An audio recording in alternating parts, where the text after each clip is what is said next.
Hello Kathden fans! So yung mga items natin yung trend na Alden, umabot na sa Indonesia. Tapos yung bagong serye ni Ma'am Catherine, hindi daw papatok. Tapos marami pang iba mga kasambreros. So pinakauna na nga dito itong picture na nagpadila ang SB19 sa Indonesia. Ito mga kasambreros. Kasi parang meron silang guesting sa iba't ibang bansa mga customers itong SB19. Ang kulit lang kasi tingnan nyo pati dinamay nila yung mga SB19 with Indonesian singers, Aruma and YouTuber, YouTuber Boy William doing the iconic tongue out pose of Alden Richards. So sobrang cute nila mga customers. So grabe, pati sa Indonesia sobrang sikat na si Alden mga kasembreros. Yung SB19 kasi close din ito ng ni na Alden at saka ni Ma'am Catherine mga kasembreros. So yung bench nga ay sumayaw-sayaw sila pero hindi sila nagkasabay para hindi ganong halata mga kasembreros. Pero sobrang cute at saka sobrang nakaka-inspire at nakaka-touch na proud Pinoy talaga ng SB19 na kahit saan ay dinadala nila yung Filipino culture, yung mga trend dito sa Pilipinas. So, ganun. And Sir Alden, nung pumunta siya, sikat talaga Sir Alden. Nung pumunta siya sa Korea, may mga nagpa-picture sa kanya ng mga Koreans. Nung pumunta siya sa Thailand, may mga nagpa-picture din sa kanya. So, sikat talaga si Sir Alden. And nung time pala ng Hello Love Again, Hello Love Goodbye, ay may mga Cambodian interview sila and so on. So, sikat na sikat talaga Sir Alden mga kaso kaya ang trend na ito ay isa sa mga patunay ulit ng binuhay ng mga SB19 sa mga Indonesians ang trend at ang impact ni Sir Alden mga kasembreros sa mga ibang lahi. So sobrang nakaka-touch lang mga kasembreros and mga Cathenatics. And then ito, sa second item nga natin, kasi si Sir James, parang nag-tweet siya ng pasasalamat sa bagong serye nila ni Ma'am Catherine mga kasembrer. Sabi niya sa Twitter niya is actually, it's something that I've wanted to do for a while, so I'm very grateful I get to work with Catherine. She's extremely talented, so it would be great. Ito mga kasombrers, yung nag-comment dito na isa sa baba ay kasi kaka-post lang siya, so isang comment pa lang yung naabutan ko. Sabi niya dito sa Kathden pa rin Kathden pa rin ang mas bagay or Sir Alden pa rin ang mas bagay mga kasombrers, which I definitely agree. So hindi ko lang alam talaga kung ano yung tiningnan ng management dito na pinagtambal sila mga kasombrers, kasi para sa akin hindi rin siya papatok yung bagong serye ng Catherine. Pero bahala na sila kasi siguro may matatangkilik but not as impactful or mas mataas ang rating as Sir Alden yung kanyang kasama mga kasembreros. So alam naman natin na may napatunayan ang Kathden, hindi na question yung kanilang tandem ay talagang pangmalakasan mga kasembreros from the time of Hello Love Goodbye pa hanggang sa Hello Love Again. So siguro talagang baka matagal na nila itong pinagplanuhan bago pa yung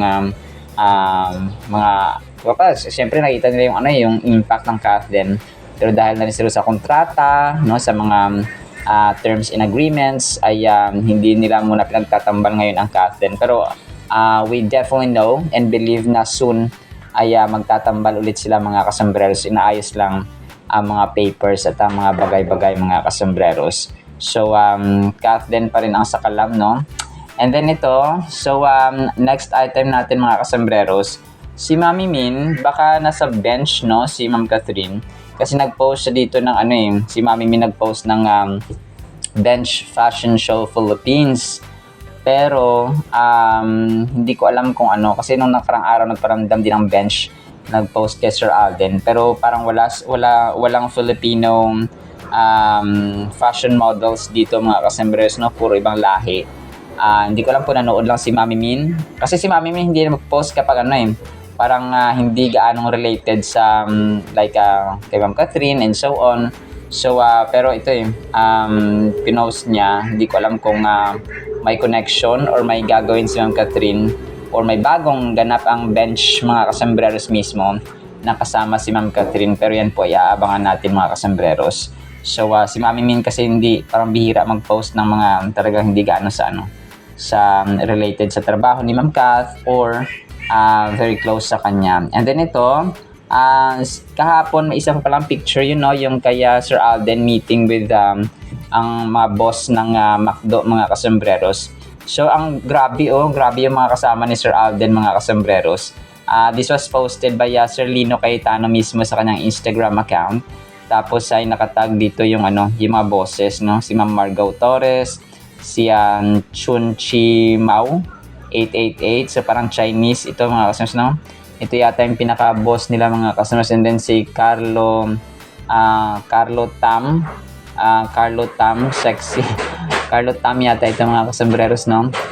If I'm not mistaken. So grabe, ang dito mga bosses yung kanyang kahapon. So parang kumain sila after, no? Or after ng meeting, mga kasembreros. So syempre, no, talagang given na yung pagkain after ng meeting or before ng meeting, mga kasembreros. And then ito, so next item natin, so congrats ulit kay Sir Alden kasi nagbukas na yung kanyang Hungry Pita ulit na Hungry Pita Gold sa Pasig. Ito yata yung sa Pasig na. So kasi August 31, mga kasembreros. So ito na yung video niya, mga kasembreros, ng The Hungry Pita, no, ni Sir Alden, mga kasembreros, na nagbukas na ulit, no, o nagbukas na bago na kanilang branch, mga kasembreros. So talagang pinagpapala si Sir Alden, mga kasembreros. So kasi nga giver din siya, no, very generous, mga kasembreros. So talagang biblical yon na kapag ikaw ay mapagbigay, no, at saka disiplinado ka, mga kasembreros, may relasyon ka sa Panginoon, ay talagang pagpapalain ka ni Lord, mga kasembreros, ng todo-todo. And siya pa, no, phenomenal box office cinema king, mga kasembreros. Then ito, nung kulit na Sir Alden ay sumasayaw sila, no, parang nag-exercise sa mga kasembreros. Parang during pa ito ng time ng Century Tuna. So parang kasi 'di ba advocate si Sir Alden talaga ng health awareness, no, healthy lifestyle, mga kasembreros. Ay siya,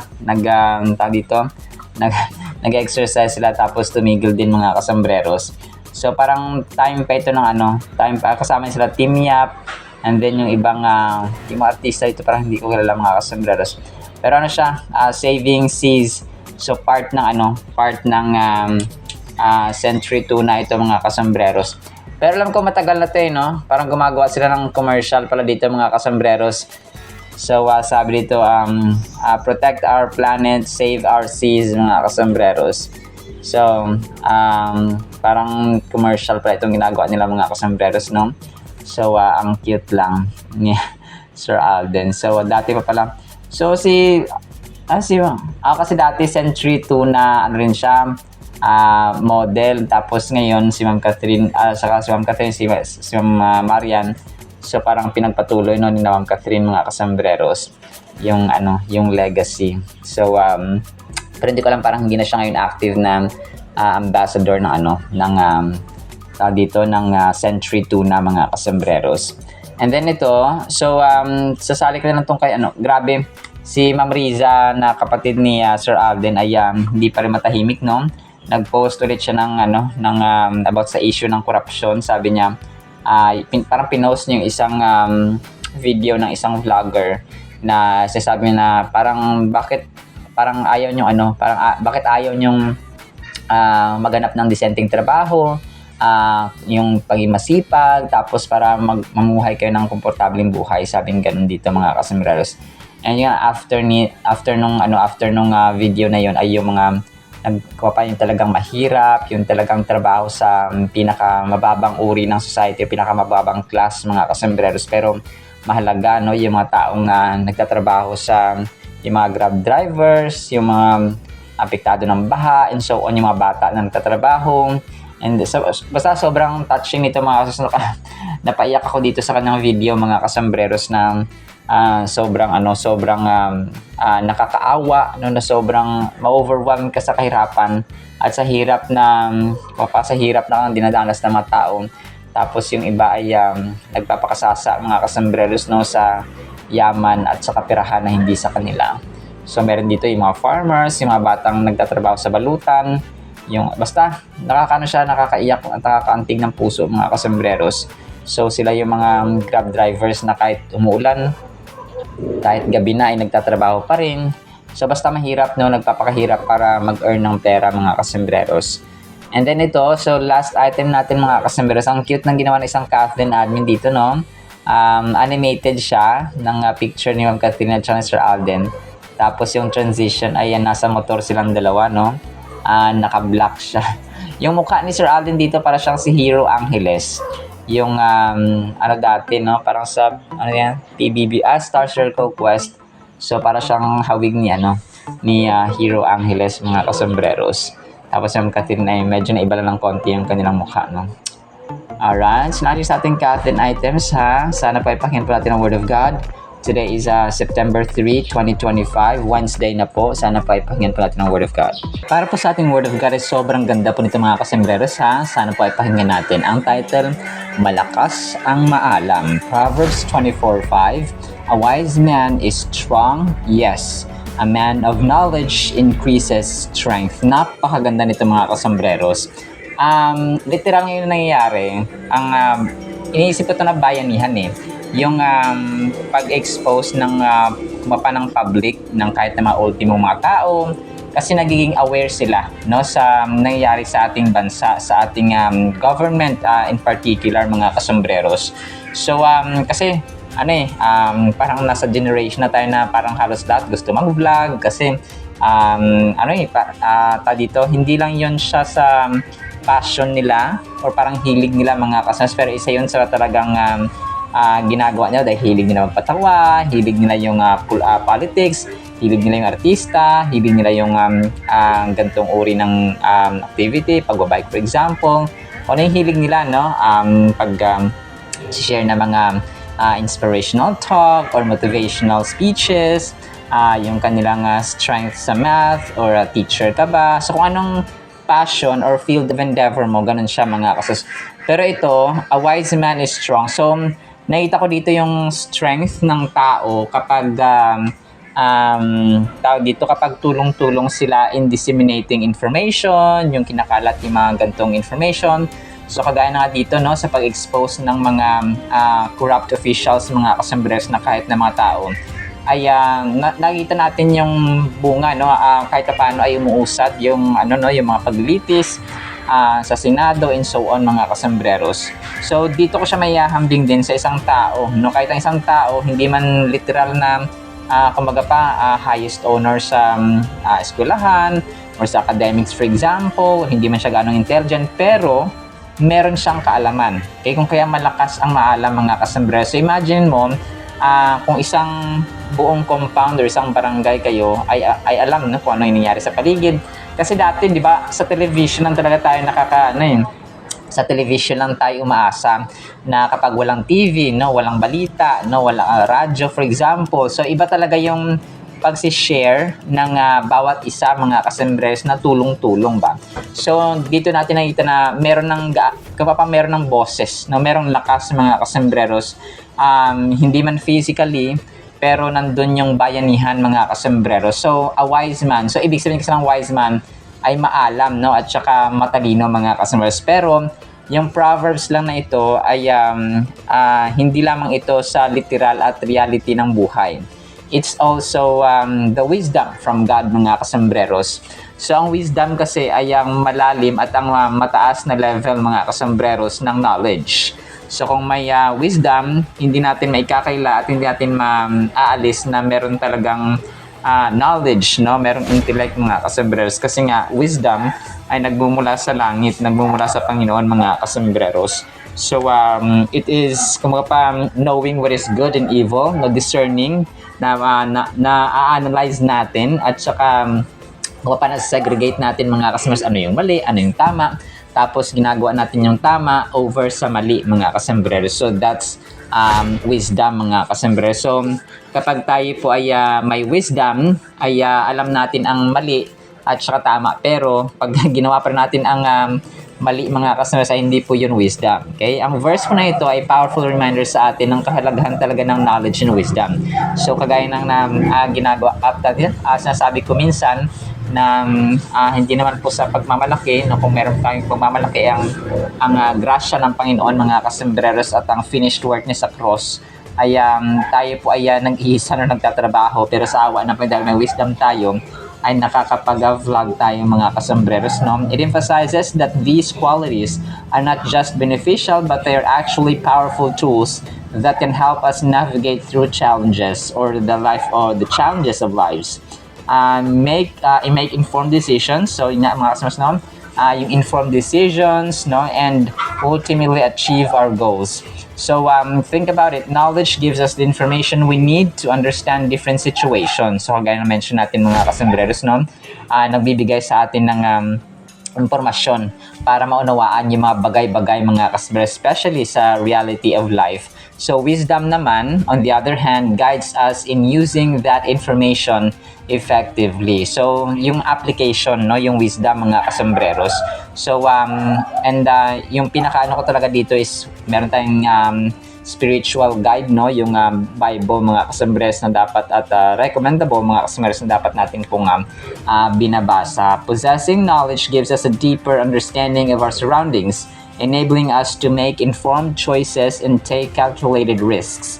On the other hand, wisdom helps us apply that knowledge with discernment and practicality, ensuring that our actions are not well-informed but also guided by the experience and sound judgment. So yun nga, ang term is sound judgment mga kasembreros. And ito yung na-mention natin na yung application, ito na yung pagsasagawa ng ating natutunan. Para kang nag-aral ng 4 years, tapos yung pag-apply mo na ng trabaho or pag-apply mo na nung yung natutunan for 4 years, no, ay yun na po siya mga kasembreros, no. We can harness the potential of knowledge and wisdom in our lives by recognizing their power, strengthen our capabilities, overcome obstacles, and thrive in our endeavors. So let us cherish and cultivate these invaluable tools as we strive towards success and fortify our inner strength. So ito yung kasing yung inner strength talaga yung pinapalakas din ng wisdom mga kasembreros. Kung kaya ang taong may isang parable sa Biblia na yung isang maliit na bata ay may wisdom. So yung hari, yung mga leaders ay hindi na alam kung anong gagawin. But there was that young man na nag-advise sa king, tapos kasi may wisdom yung bata, tapos sinunod niya, so yun nagtagumpay ang buong mamamayan mga kasembreros. So kung nakita mo na yung wisdom talaga, no, it can work amazingly mga kasembreros. So in tandem with Proverbs 24:5, other biblical passages echo the sentiment that wisdom surpasses material riches. Kagaya lamang ng Proverbs 3:13-14, related verse ito mga kasembreros, at saka yung James 1:5 nag-reinforce ng accessibility of wisdom through the divine grace available to all who humbly seek mga kasembreros. So ang wisdom kasi magigain natin yon by praying, asking, no, humbly ask mga kasembreros sa ating Panginoon. Yun po yung gawin natin. So when we humbly pray, humbly request mga kasembreros sa ating Panginoon, and of course, no, kapag binabasa natin ang kanyang salita, at hindi malayo na hindi dapat natin hindi natin i-apply at gawin, ay yun po siya. The fear of the Lord is the beginning of wisdom. So yung wisdom na meron tayo sa mundo na ina-apply natin mga kasembreros ay nagmumula sa Panginoon. That is why yung natutunan natin dapat ay na-apply natin mga kasembreros, and that's so wisdom mga kasembreros. Dive into the depths of knowledge like a skilled explorer charting new territories. Let wisdom be your compass, guiding you through the maze of choices at work and at home. So bilang application po yun mga kasembreros, no? Kasi araw-araw tayo maharap sa situations. Paano ba ako tatawid dito kasi may baha dito, no? Paano ba ako tatawid doon kasi may baha dito na part. So ganun mga kasembreros, no? Paano ko ihatid to kasi ihatid yung anak ko sa school kasi may ganito, may baha, no?